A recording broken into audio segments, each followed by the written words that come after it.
People care about elections, markets don't. Smart investors don't do anything. Trying to time volatility, trying to predict who's going to win, trying to predict, what the stock market is going to do based on any given winner is a mistake that a lot of people make. One of the questions that we always get that we try to answer is what party has the best for market performance, or what party is the best for market performance? And we find out that markets have performed well under both parties. Welcome to the GWH Steps to Success podcast. This is the podcast where I uncover the secrets to achieving financial freedom and success. Join me, Chris Cece, along with my co-host, Mike Cece, from GWH Wealth Advisors, as we guide you through the complex world of wealth management, retirement, and tax planning. At GWH Wealth Advisors, we believe that everyone deserves the tools and knowledge to shape their financial future. Now here we are, your hosts, Chris and Mike Cece.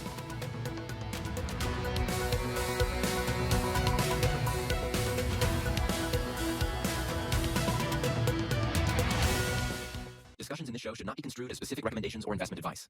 Always consult with your investment professional before making important investment decisions. Securities offered through Cambridge Investment Research, Inc., a registered broker-dealer, member FINRA SIPC. Advisory services through Cambridge Investment Research Advisors, Inc., a registered investment advisor. Cambridge and GWH Wealth Advisors, LLP, are not affiliated. Welcome to the GWH Steps to Success podcast. I'm your host, Chris Cece. I'm here with Mike Cece and Riley Masterson of GWH Advisors and Accountants. Thank you all that joined us for our first episode on cybersecurity. But today we want to dive into the most heavily debated, most opinionized, hottest topic that comes up every 4 years, which is happening right now, and that is the 2024 presidential election. A lot of questions on investors' minds, but basically what we want to show you today is that people care about elections, markets don't. Thanks, Chris. You know, one of the things that people want to know is what should they be doing now? What can we expect from now to election day as far as the markets are concerned and their investments? So we expect a lot of uncertainty. It's a highly contested, it's a very close race between the Harris campaign and the Trump campaign, which will ultimately lead to volatility. As we get closer to election day, here we are just about a month away. You're going to start to see a little bit of, movement in the market up and down leading up to election day, which is to be expected. But at the end of the day, a lot of what happened in 2020 and a lot of what happened in 2016, where we weren't really clear back in 2016, we weren't really clear what we were getting with a Trump presidency. He's had 4 years to show us, what he's looking to do. We have had 4 years of a Biden administration, and Harris has pledged to stick with most of those same types of policies. So, unlike the last two elections, I think there's more clarity this year in terms of what we're getting from both candidates. So we expect, and don't hold me to it, volatility to be a little bit less than the last two elections. However, that we could see a spike as we get closer to election day. What should investors do?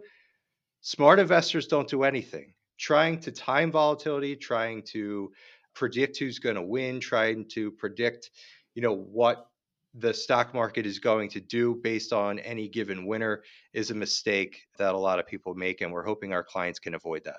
Yeah, Chris, and a little later in the second half, we're going to show a chart that will bear that out as well, that you're better off staying fully invested than overreacting.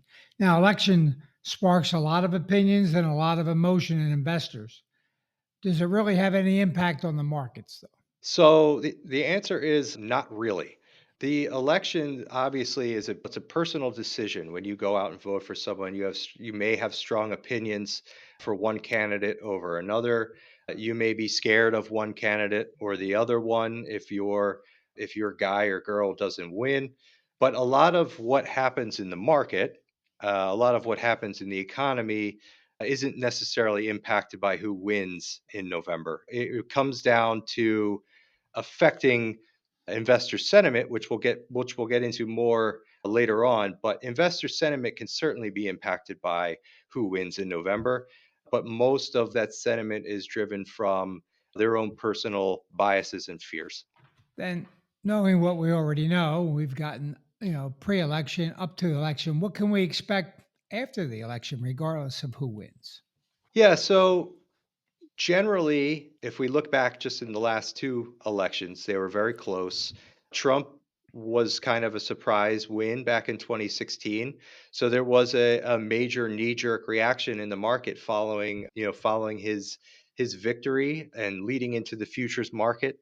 The following day, there was a big downturn in the market overnight, which the market ultimately ended up rebounding and finishing positive on the day following the election in 2016. 2020 was a little bit volatile following the election because we didn't really have a clear winner. And that certainly may be the case again this year.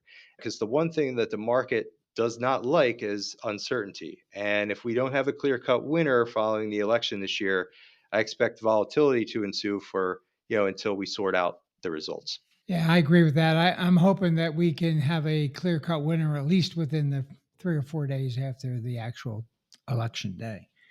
Looking at the numbers, it seems that the president doesn't have an effect on the stock market. What does affect the stock market? Yeah, the White House doesn't necessarily have a direct impact on the stock market. The White House can impact the economy, and certainly Congress can impact the economy with their policies. But at the end of the day, what the stock market continues to look at is the economic indicators, GDP growth, unemployment rates, inflation. Is inflation coming up or going down? It seems to be under control right now, but you never know. I mean, what the Federal Reserve is going to do? Are they in a rate hiking? Are they in a rate hiking schedule or are they on a rate cutting schedule? Which they are in a cutting. They are in a cutting environment right now. We expect that to continue. Aside from the major economic indicators, stock pickers, mutual fund managers look at company earnings report, guidance and projections. Are companies, beating their earnings and raising guidance, or are they missing earnings and lowering guidance? Those are the things that drive the stock market, not who's in the White House.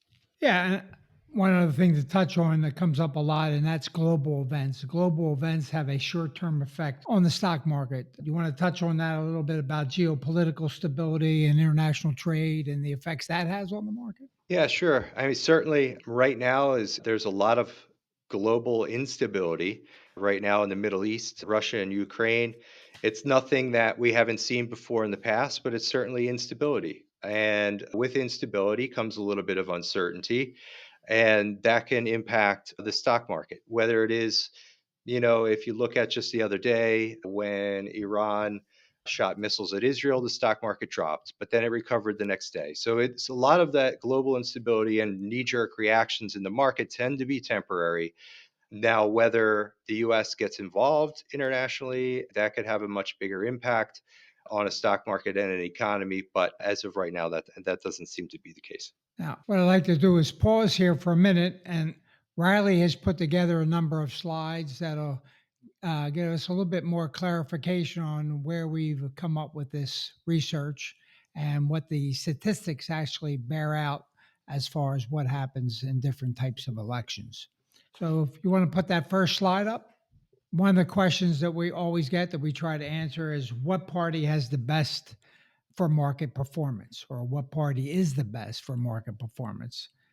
And we find out that markets have performed well under both parties. You want to explain that graph behind me? Yeah, neither party can really, claim any kind of superior economic or market performance. Stock markets perform relatively the same under a Democratic White House or a Republican White House.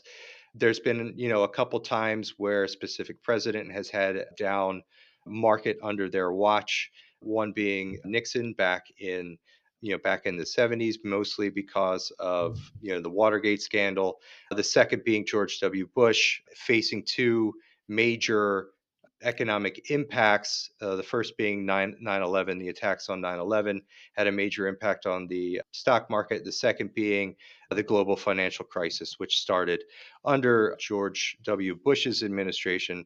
Those are the two outliers. All the other presidents, for the most part, have all had positive and pretty similar stock market performance.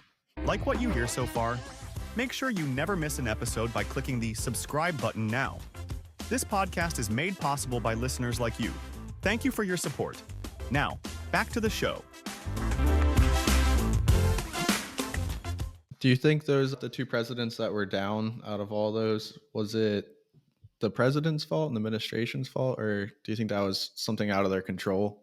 That's a good question. Obviously, 9/11 was outside of the president's control. On the other hand, the economic crisis, certainly most of the economic policies that he enacted caused an economic crisis.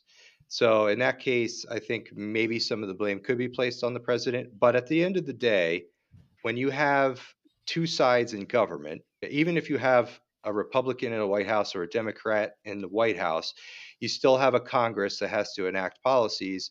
And for the most part, the stock market views a split Congress as a good thing because there's more debate, there's more negotiation. You have to pass bills that, you know, that are approved by both sides of the House and Senate. So a lot of times, if you're going to point fingers, you have to point fingers at both sides. Yeah, with the split Congress, you get more compromise and you get less rubber stamping of certain policies, which could have a long term effect on the economy. The most important election of our lives hasn't mattered much to the markets. If both parties perform well, our election's as important to the stock market as it is to the voters. And we talked about that earlier, but I think we have a chart up there that can Yeah, explain a little bit more about this chart I find really interesting. It is both President Biden and President Trump S&P 500 index return from 2016 election day versus from 2020 election day. And looking at this chart here behind me, there is not much of a difference between either presidencies. Right. Yeah. Right. And I think that falls back on investor sentiment as well. We talked a little bit about investor sentiment. If your candidate doesn't win this election, you're gonna, as an investor, your sentiment may be low. You may be looking at, the economy's gonna tank or things are gonna be bad for me because, my candidate didn't win the White House. So it seems to get, from that standpoint, it seems to get a little choppy. But the market is a vehicle that wants to go up. And it takes a lot for this, for the stock market to go down. Obviously, it does. But at the end of the day, as if consumer and investor sentiment remains strong, the stock market wants to continue to go up. Yeah, I think that highlights too, Chris, how people need to think of the economy and stock market on as two different entities on two different railroad tracks here. I know with President Biden, a lot of people were complaining about gas prices and things like that. But according to these charts, and as we know, the stock market's been doing pretty great the past couple of years despite that. So things like that you need to take into account. Sure, absolutely. And gas prices are just, part of the overall inflation picture. Energy costs, housing, food costs have all been, forefront in the minds of most investors and most people right now. And there's two sides to every story. But at the end of the day, there's a lot more involved than what just a president or vice president can do about those economic pressures or inflationary pressures. The fact of the matter is, as of right now, the Federal Reserve seem to have handled the inflation situation rather well. And until we see otherwise, inflation seems to be on a good trajectory. So we should start to see a lot of those energy, food, housing, hopefully prices kind of level off. Yes, that brings me to my next question. And looking at the data, it's hard to see any correlation between presidency and the stock market. But what does affect the stock market is monetary policy. And you want to talk a little bit about that? And we put that chart up behind me. Yep. So now that we know that there's no real correlation between a presidency and the stock market, we get back to that question you asked initially is what does affect the stock market? And one of those items is monetary policy. And I just talked about the Fed. And are we in a hiking cycle or are we in a cutting cycle? And right now, the Federal Reserve just started a cutting cycle, which is generally good for the economy and good for the stock market.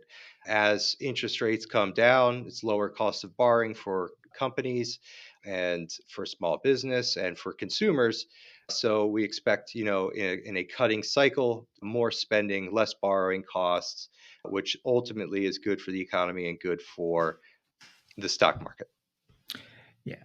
And just to close, our clients, investors are asking us Are they better off staying fully insured, or should they try to make adjustments to their portfolio based on what political party gets control of the White House or Congress?